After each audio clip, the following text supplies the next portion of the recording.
Chapter 41 of Oliver Twist by Charles Dickens. This recording is in the public domain. Recording by Tadhg Hynes. Containing fresh discoveries, and showing that surprises, like misfortunes, seldom come alone. Her situation was, indeed, one of no common trial and difficulty.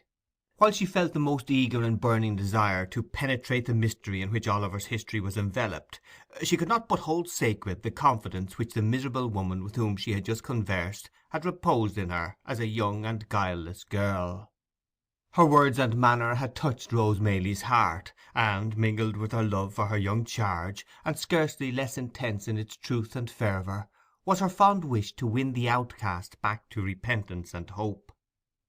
They proposed remaining in London only 3 days prior to departing for some weeks to a distant part of the coast. It was now midnight of the first day. What course of action could she determine upon which could be adopted in 48 hours? Or how could she postpone the journey without exciting suspicion? Mr. Losburn was with them, and would be for the next 2 days. But Rose was too well acquainted with the excellent gentleman's impetuosity, and foresaw too clearly the wrath with which, in the first explosion of his indignation, he would regard the instrument of Oliver's recapture, to trust him with the secret, when her representations on the girl's behalf could be seconded by no experienced person. These were all reasons for the greatest caution and the most circumspect behaviour in communicating it to Mrs. Maylie, whose first impulse would infallibly be to hold a conference with the worthy doctor on the subject.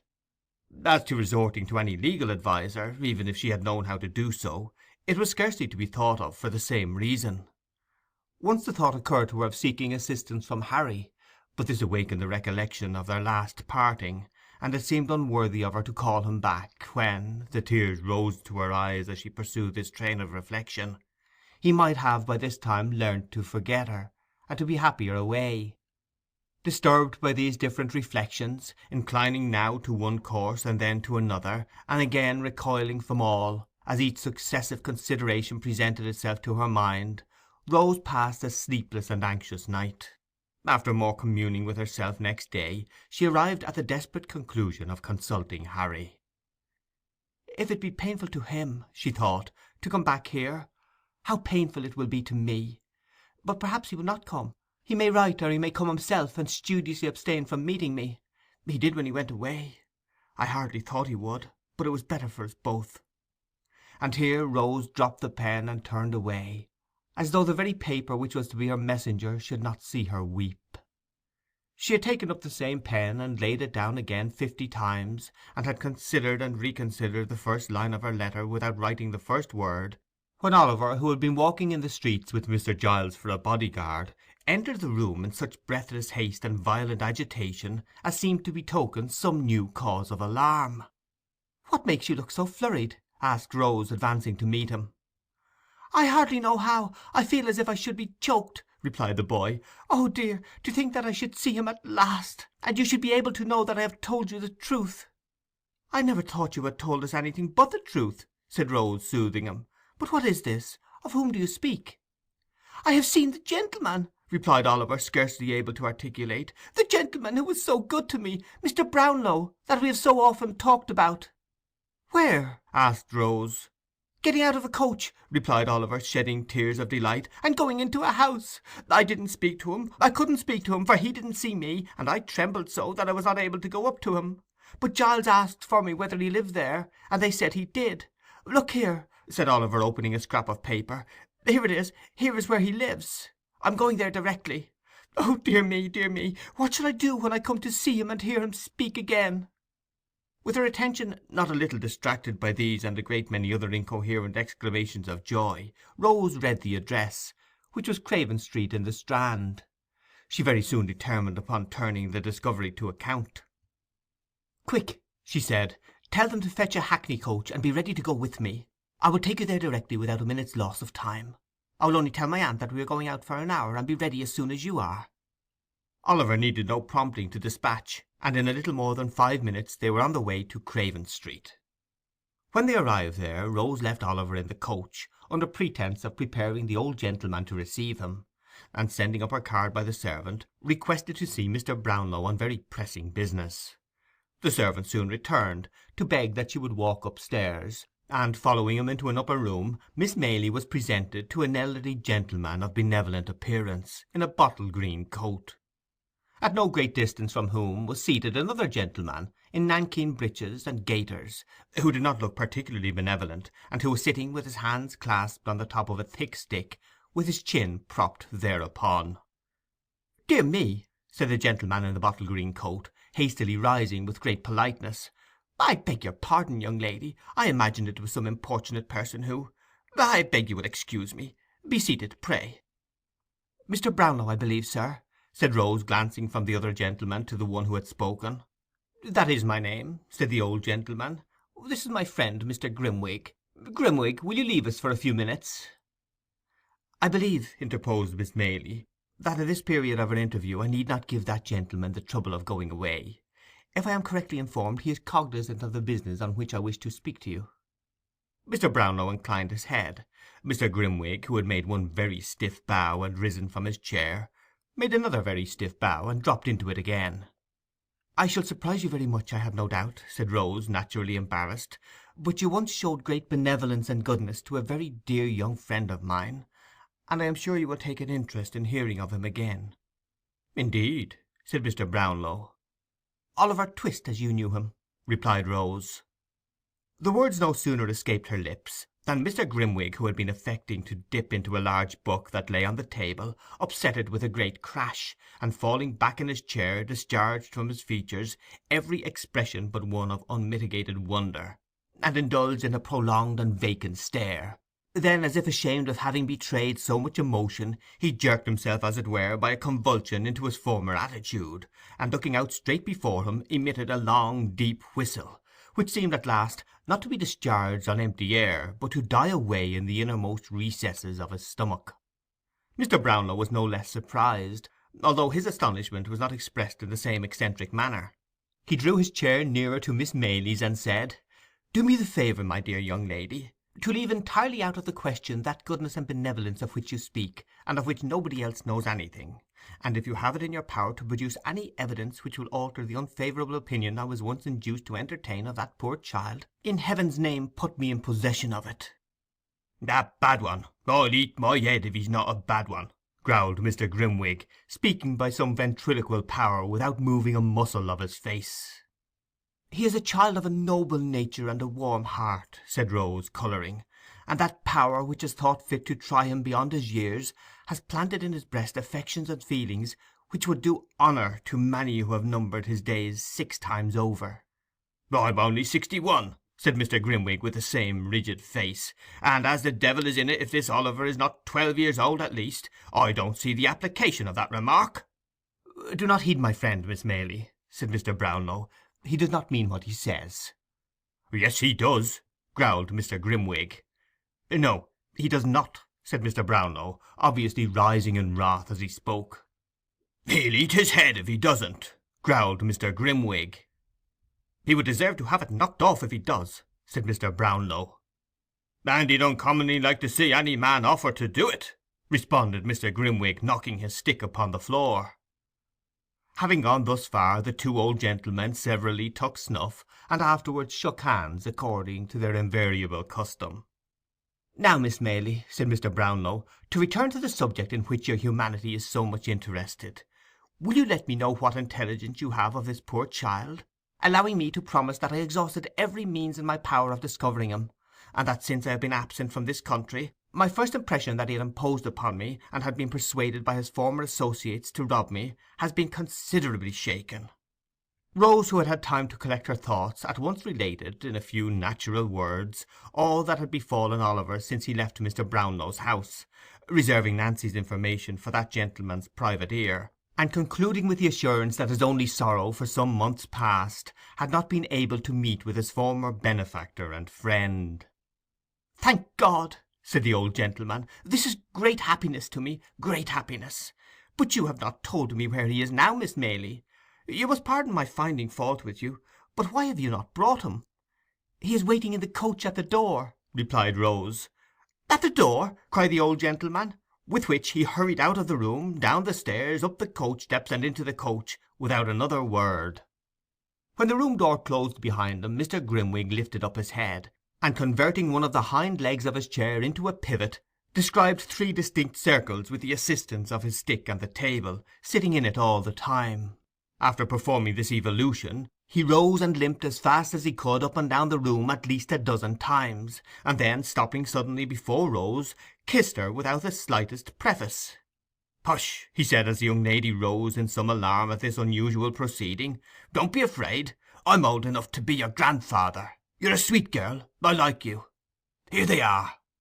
In fact, as he threw himself at one dexterous dive into his former seat, Mr. Brownlow returned, accompanied by Oliver, whom Mr. Grimwig received very graciously; and if the gratification of that moment had been the only reward for all her anxiety and care in Oliver's behalf, Rose Maylie would have been well repaid. "There is somebody else who should not be forgotten, by the by," said Mr. Brownlow, ringing the bell.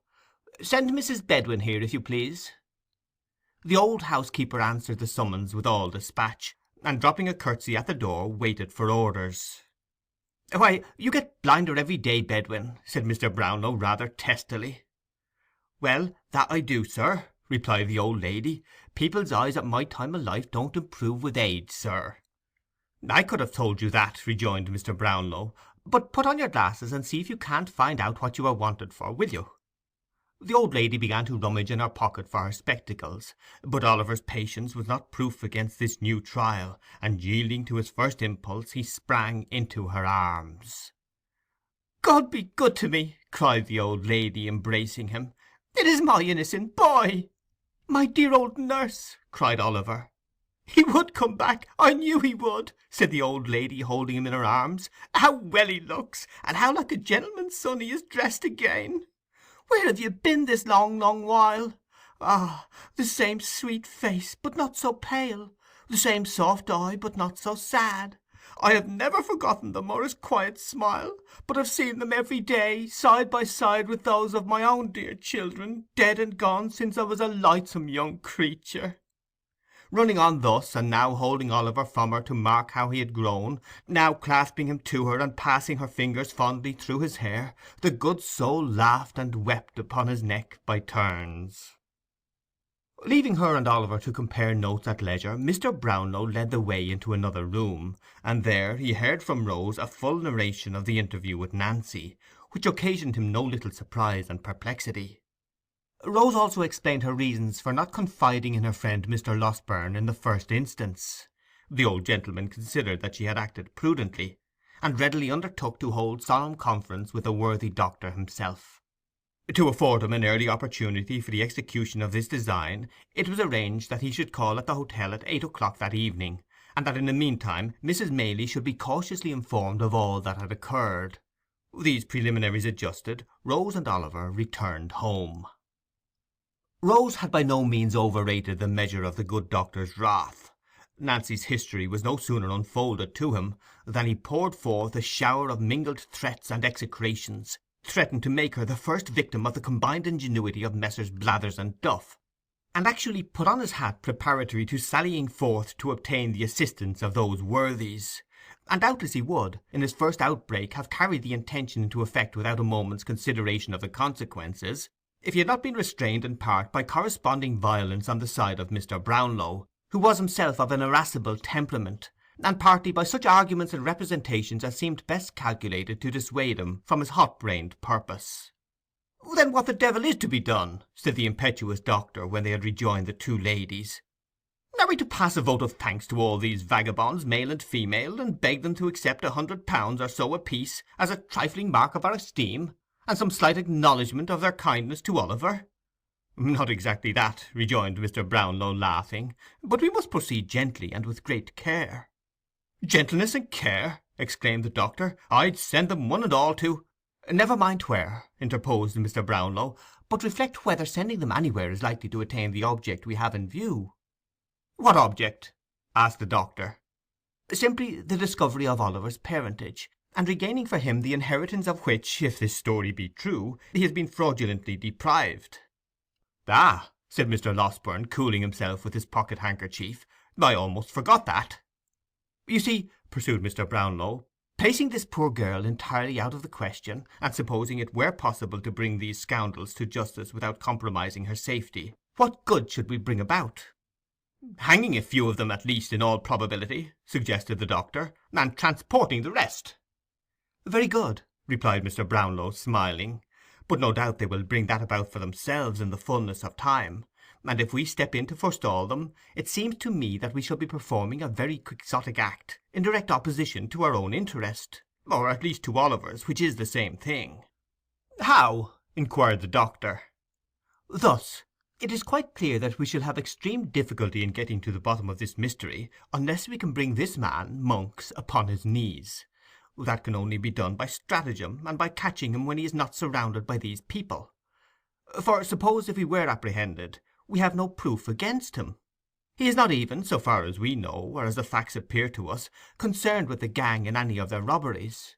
If he were not discharged, it is very unlikely that he could receive any further punishment than being committed to prison as a rogue and vagabond, and of course ever afterwards his mouth would be so obstinately closed that he might as well, for our purposes, be deaf, dumb, blind, and an idiot.'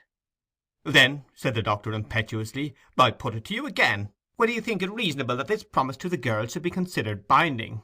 A promise made with the best and kindest intentions, but really—' 'Do not discuss the point, my dear young lady, pray,' said Mr. Brownlow, interrupting Rose as she was about to speak. 'The promise shall be kept. I don't think it will, in the slightest degree, interfere with our proceedings. But before we can resolve upon any precise course of action, it will be necessary to see the girl, to ascertain from her whether she will point out this Monks, on the understanding that he is to be dealt with by us, and not by the law; or, if she will not, or cannot do that, to procure from her such an account of his haunts and description of his person as will enable us to identify him. She cannot be seen until next Sunday night. This is Tuesday. I would suggest that in the meantime we remain perfectly quiet, and keep these matters secret even from Oliver himself.' Although Mr. Losburn received with many wry faces a proposal involving a delay of 5 whole days, he was fain to admit that no better course occurred to him just then; and as both Rose and Mrs. Maylie sided very strongly with Mr. Brownlow, that gentleman's proposition was carried unanimously. 'I should like,' he said, 'to call in the aid of my friend Grimwig. He is a strange creature, but a shrewd one, and might prove of material assistance to us. I should say that he was bred a lawyer, and quitted the bar in disgust because he had only one brief and a motion of court in 20 years, though whether that is recommendation or not, you must determine for yourselves.' 'I have no objection to your calling in your friend, if I may call in mine,' said the doctor. 'We must put it to the vote,' replied Mr. Brownlow. 'Who may he be?' 'That lady's son, and this young lady's very old friend,' said the doctor, motioning towards Mrs. Maylie, and concluding with an expressive glance at her niece. Rose blushed deeply, but she did not make any audible objection to this motion. Possibly she felt in a hopeless minority, and Harry Maylie and Mr. Grimwig were accordingly added to the committee. 'We stay in town, of course,' said Mrs. Maylie, 'while there remains the slightest prospect of prosecuting this inquiry with a chance of success. I will spare neither trouble nor expense in behalf of the object in which we are all so deeply interested, and I am content to remain here, if it be for 12 months, so long as you assure me that any hope remains.' 'Good,' rejoined Mr. Brownlow; 'and as I see on the faces about me a disposition to inquire how it happened that I was not in the way to corroborate Oliver's tale, and had so suddenly left the kingdom, let me stipulate that I shall be asked no questions until such time as I may deem it expedient to forestall them by telling my own story. Believe me, I make this request with good reason, for I might otherwise excite hopes destined never to be realized, and only increase difficulties and disappointments already quite numerous enough. Come, supper has been announced, and young Oliver, who's all alone in the next room, will have begun to think by this time that we have wearied of his company, and entered into some dark conspiracy to thrust him forth upon the world.' With these words the old gentleman gave his hand to Mrs. Maylie, and escorted her into the supper-room. Mr. Losburn followed, leading Rose, and the council was, for the present, effectually broken up. Chapter 41